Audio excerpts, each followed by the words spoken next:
L'épée du sorceleur. Oui, une véritable réplique d'épée du sorceleur, tranchante et prête au combat, venant de Sordia. Et cette chose est vraiment incroyable. L'équilibre du poids est impressionnant. La qualité de fabrication et la finition nous ont stupéfiés. Pour une réplique d'épée issue d'un jeu vidéo, celle-ci est aussi authentique et fonctionnelle que n'importe quelle réplique historique que vous pouvez acheter sur le marché. Et nous avons hâte de vraiment la mettre à l'épreuve. Nous allons tester sa durabilité, voir à quel point elle coupe bien dans ce test. Mais d'après une première inspection, oh là là, cette épée est formidable.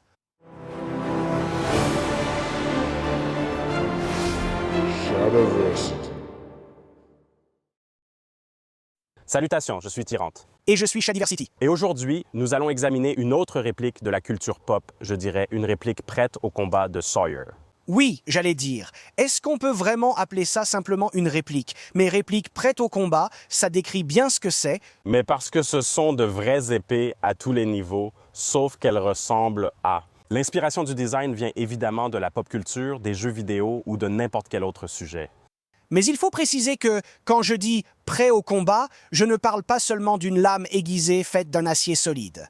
Son raffinement et son équilibre sont spécifiquement conçus pour en faire une épée fonctionnelle. Oui, c'est une vraie épée. C'est une vraie épée. Et je n'ai jamais vu de réplique comme celle-ci auparavant. Vraiment, c'est vraiment Sawyer qui a lancé ça. Aussi fonctionnelle que celle-ci. Je pense qu'il y en a quelques-unes. Sauf si elles étaient faites sur mesure. J'en ai vu quelques-unes. Celles-ci sont tranchantes. Oui, c'est tranchant. Le mien ne l'était pas.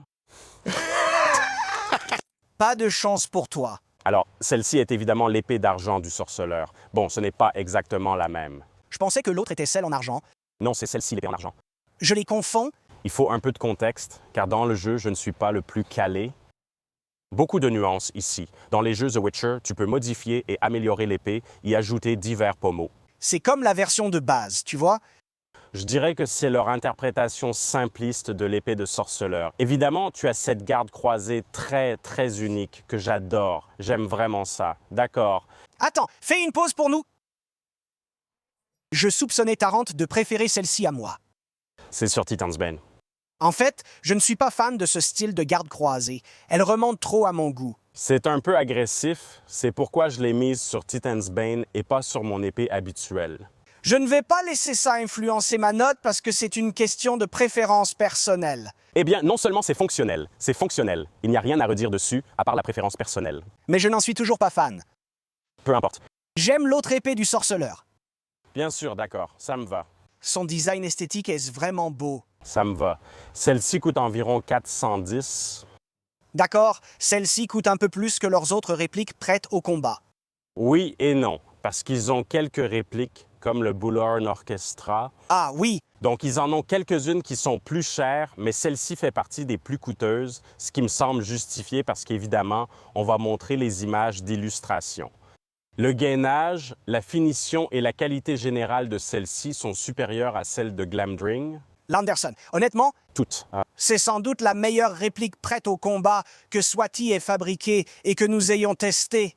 Et nous avons examiné Glamdring, Andrel, tous ceux du Seigneur des Anneaux. Y en avait-il d'autres qui ne venaient pas du Seigneur des Anneaux que nous avons examinés? Je ne pense pas. D'accord. Eh bien, c'est le premier qui ne vient pas du Seigneur des Anneaux. Mais mince, mince, comme Torrent le disait, à quel point ce gainage est serré et précis, c'est impeccable. C'est impeccable. Et c'est difficile à réaliser avec ce renfort central en métal juste ici, mais c'est solide, c'est bien fixé, c'est résistant. Et puis le motif sur le pommeau, il est incrusté. Et parfois, c'est difficile à réaliser. Ça, c'est juste coulé. Oui. La raison pour laquelle on en parle, c'est parce qu'il n'y avait évidemment rien de mal à tout ça, sauf peut-être pour l'Andrel. Quelques petits problèmes. Pour l'ajustement et la finition de nombreuses autres répliques, elle n'était pas mauvaise, mais celle-ci est bien plus raffinée. Par exemple, je sais qu'on n'a pas encore vraiment examiné Dark Sister, qui a beaucoup de bavures tranchantes agaçantes. Ce sont des petits problèmes de finition. C'est pour ça que j'étais un peu perdu, parce qu'on a bien reçu House of the Dragon, mais on ne l'a pas encore testé. Celle-ci, ils l'ont finie parfaitement. Elle n'a pas de poignée en plastique. Elle a, tu sais, une poignée en cuir cousu. Les renflements sont bien faits. La transition vers le pommeau est réussie. Avec une texture réellement intégrée dans le cuir. Et la lame, ils ont très bien travaillé. Non seulement ça, mais ensuite il y a le poids. Je peux facilement l'utiliser à une main, même une grande épée longue comme celle-ci. Et puis quand tu la prends à deux mains, c'est comme « mais qu'est-ce qui se passe ?» Parce que récemment, on a eu plusieurs épées où dès qu'on les a prises en main, l'équilibre du poids était tout simplement parfait. Et ça a toujours été l'une des choses les plus difficiles à réussir pour les épées. Tu sais, à travers toute l'histoire du marché de la vente d'épées. Je pourrais même la comparer à une autre de leurs longues épées. Je peux la tenir par le pommeau, mec. C'est parce qu'elle a un joli effilement distal. Ce n'est pas très prononcé. Un certain effilement distal et un magnifique effilement de profil. Faire une prise à mi-lame avec ça, c'est juste magnifique. Oh là là, elle est fine, c'est parfait. Alors celle-ci, je pense que c'est comme une... Et le plus drôle, c'est que je ne suis même pas le plus grand fan de The Witcher, mais cette épée est vraiment une très bonne réplique d'épée. Honnêtement, C'est une réplique d'épée prête pour le combat. si tu ne t'intéressais même pas aux sorceleurs et que tu voulais juste un lit ici, maniable, fonctionnel, bien réalisé, cette épée fait partie des meilleures que tu puisses choisir. Indépendamment du fait que ce soit une réplique tirée de la culture pop, ça me paraît fou. Ouais. Faisons quelques coupes avec. J'ai hâte. Bien aiguisé. Oui, nous avons un lien d'affiliation pour cette épée et toutes les épées sorties dans la description ci-dessous. Passons à la découpe. J'ai hâte. En fait, nous testons plusieurs épées aujourd'hui, et je viens d'en utiliser une autre, qui était une excellente épée. Mais passer de ce poids à celui-ci, c'est incroyable. C'est tellement bien. Là, on passe encore à un autre niveau. Genre, je peux utiliser... Regarde ça, tu es prêt? Première coupe. Je n'ai pas mis beaucoup de force, mais je me disais, tu ne devrais pas pouvoir faire ça aussi facilement avec une épée. Mais, oh, intéressant. D'accord, il y a eu un peu de découpe là-dessus. Alors laisse-moi juste continuer. Tu vois, je veux dire...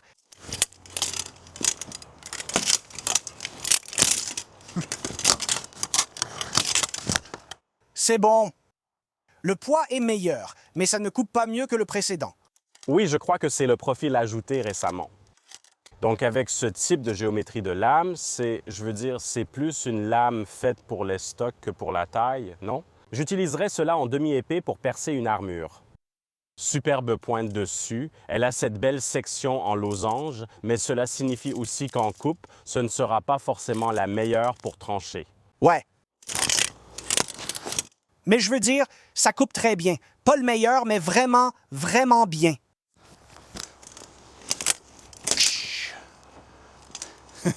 Aucun espoir pour celui-ci. J'essaie. La coupe la plus difficile, contre-tranchant, horizontale, juste tout droit. Donc en biais, ça va. Mais bien à plat, horizontal. Ça n'a même pas accroché.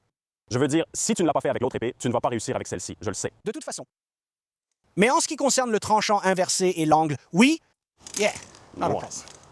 j'adore voir l'esthétique médiévale et les armes adaptées dans la fantasy, surtout dans les jeux vidéo. Et il y a un jeu vidéo plus récent avec des armes et des armures étonnamment bien faites, et c'est Crimson Desert. J'ai hâte de m'y plonger moi-même et d'y jouer, mais à quel point certains de ces éléments médiévaux qu'ils ajoutent sont-ils réussis? Tarint et moi en parlons dans la vidéo exclusive de cette semaine. Nous cherchons et réagissons à certains des éléments médiévaux les plus authentiques qui apparaissent, que ce soit des châteaux, des épées, des armes, des armures, des boucliers, et nous examinons aussi certains des éléments fantastiques qui apparaissent. C'est très amusant, et vous avez accès à cette vidéo exclusive pour seulement 1 $ par mois. Sérieusement, ça ne fait que 12 $ par an. Et vous pourriez penser que ce n'est pas grand-chose, mais c'est ce qui nous sauve. Alors, s'il vous plaît, aidez-nous si vous le pouvez. 1 $ via Patreon, Subscribestar ou les abonnements à la chaîne Sauve cette chaîne nous aident à continuer. Merci à tous ceux qui nous soutiennent. Maintenant, revenons à la vidéo principale.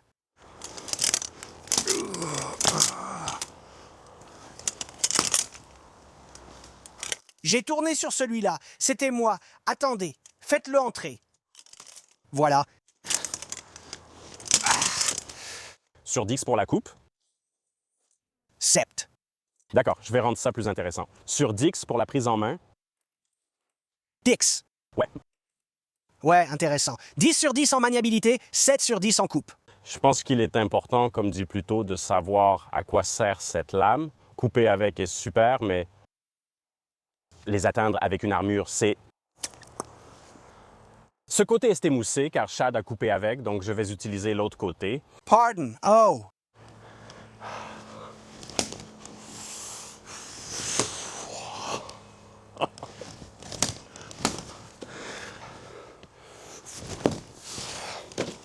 C'est juste impossible. On peut le dire au son. Ça sonne comme si on frappait un oreiller.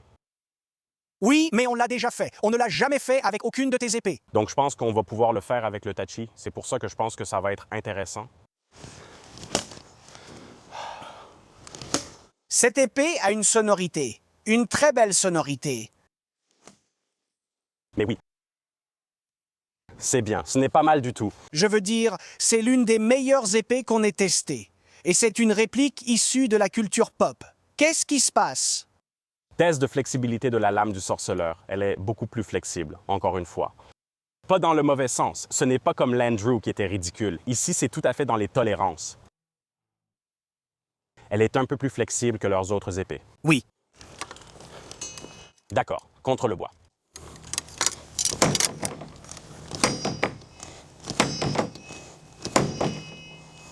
Comment c'était? Pareil. Vraiment, c'était pareil. Mais ce n'était pas aussi grave, tu sais. Ça, oui. Cela devient une particularité avec les épées plus typées. De nombreuses épées plus typées ne sont pas les plus agréables niveau vibration. Ouais. Et je pense que c'est un compromis direct quand on a une poignée aussi belle et raffinée. C'est un peu ce à quoi il faut s'attendre. Leurs poignées sont souvent plus fines, car elles sont imprimées en 3D. Ce que j'aime bien, Moi aussi, j'aime ça. j'aime beaucoup ça. Mais la contrepartie, c'est ça. Attends. Et il y en a un.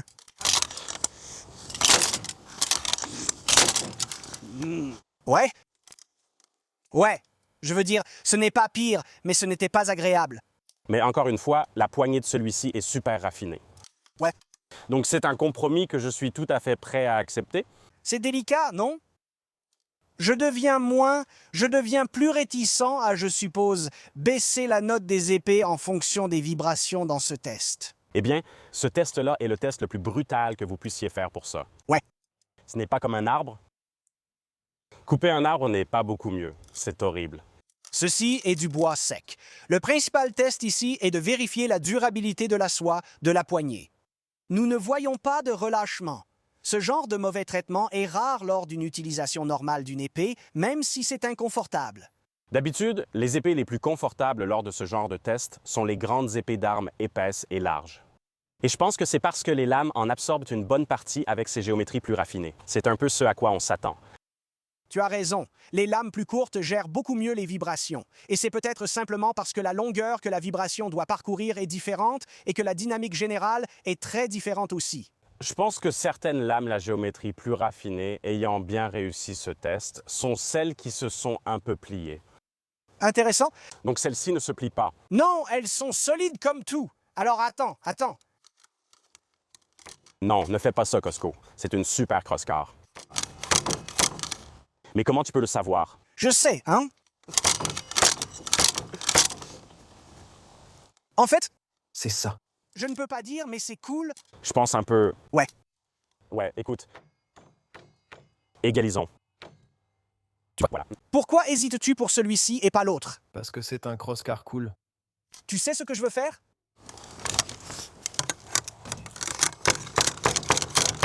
Tu veux le redresser. Ah. Dégoûtant. D'accord, faisons-le. Écrasons-le. Place à l'acier. Lame de sorceleur.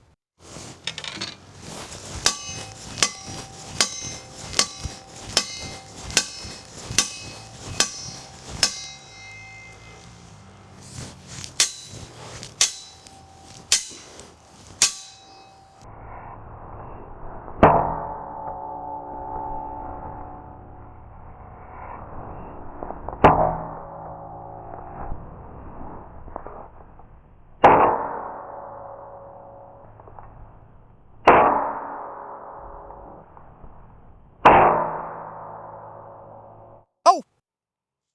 Ça ne faisait pas aussi mal. Ouais, L'un ou l'autre, et ça s'est moins plié. aucune déformation notable du tranchant. Wow! Wow! C'est le cas. C'est parmi ce qu'on a de mieux en Arabie Saoudite. C'est plutôt impressionnant. Ils ont vraiment élevé leur niveau, d'accord. Intéressant. C'est une durabilité exceptionnelle. C'est vrai. C'est parmi ce qui se fait de mieux. D'accord. Cette épée m'a vraiment impressionné. Ouais. En fait, je l'aime encore plus après l'avoir examiné qu'avant de le faire. Et j'en avais déjà une opinion assez positive. Eh bien, tu vois, le truc, c'est que je ne suis pas le plus grand fan des jeux Witcher et tout ça. Donc, l'épée n'est pas forcément ma préférée, mais c'est juste une sacrée bonne épée, tout simplement. En général, si on la dissocie de The Witcher, c'est l'une des épées les plus agréables à manier que nous ayons testées. Ouais, elle tient bien en main. Le tranchant et la géométrie ne sont pas idéaux pour la coupe. C'est un compromis pour la capacité de percer et l'équilibre, donc ce n'est pas un défaut de conception. On ne va pas le pénaliser pour cela. Il était quand même vraiment bon pour couper. Et regardez ça, regardez ce profil effilé et ses pointes. Et il était sacrément solide. Ouais, L'une des meilleures durabilités que nous ayons vues, ce qui, bon sang tyranne, place cette épée dans la catégorie des épées 10 sur 10. ouais, je veux dire, franchement, je n'ai rien vu, il n'y a aucun dommage sur le tranchant. Regarde-moi ça. C'est encore un peu choquant, tu vois. Ouais, il n'y a pratiquement aucun dégât cette fois-ci. C'est vraiment remarquable. C'est une réplique de jeu vidéo. Les vibrations étaient un peu inconfortables, mais je ne crois pas que ce soit un défaut de conception. Tu as fini avec ça? Tu l'as redressé à nouveau? Oui, Tu es vraiment en train de le plier. Et moi je me dis, eh bien, car c'est de l'acier à ressort. c'est élastique. Mais regarde, C'est à nouveau utilisable, c'est plutôt correct. à part le croisillon. Je n'aime toujours pas le croisillon, mais je ne peux pas lui enlever de points parce qu'elle est lisse, bien réalisée. Oui, je pense que c'est un 10 sur 10. Oui. C'est notre deuxième épée à obtenir un 10 sur 10, mec. Sawyer, qu'est-ce que tu fais? Et je pense que ça en dit long sur le fait que, comme on l'a dit plusieurs fois, je ne suis pas forcément le plus grand fan de, tu sais, la monture. Ce n'est pas comme si j'étais un super fan du genre à dire « Non, non, c'est une épée de sorceleur, donc c'est Dix ». J'ai dit « Non, je pense juste que c'est une épée vraiment bien réalisée ». Si je n'avais jamais vu le sorceleur, ni connu son origine, et qu'on m'envoyait cette épée à tester, ce serait juste une belle épée à la garde intéressante, mais simplement une bonne épée. Le tranchant est resté impeccable. J'ai vite corrigé la déformation, qui n'était pas si grave. J'apprécie de plus en plus les gardes croisés trempés.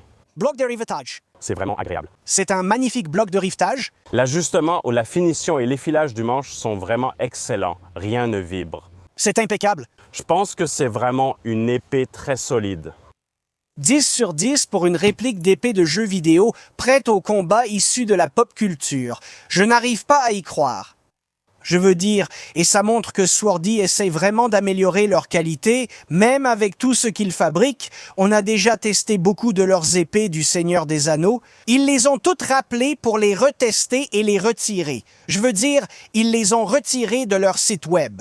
Pour qu'ils puissent travailler sur les nouvelles versions, afin que les gens n'achètent pas les anciennes, et maintenant, ils ont mis en ligne la nouvelle version. Maintenant, je veux les nouvelles versions parce que s'ils sortent un truc pareil de leur chapeau, mince alors. Mais oui, si c'est ton truc, vas-y, c'est bien. Je veux dire, nous, oui, C'est un peu plus cher que certains de leurs autres produits. c'est vrai. 410, mais pour une épée 10 sur 10 comme celle-ci, la qualité a vraiment augmenté. Si vous voulez voir la seule autre épée 10 sur 10 qu'on ait jamais testée, le lien est là. C'est comme... Avoir eu un autre 10 sur 10 récemment me rend très enthousiaste pour ce qu'on peut obtenir aujourd'hui. Une chose que je veux souligner, c'est que quand on les a eus, on en a eu plusieurs, non? Leur qualité est quasiment identique d'un exemplaire à l'autre.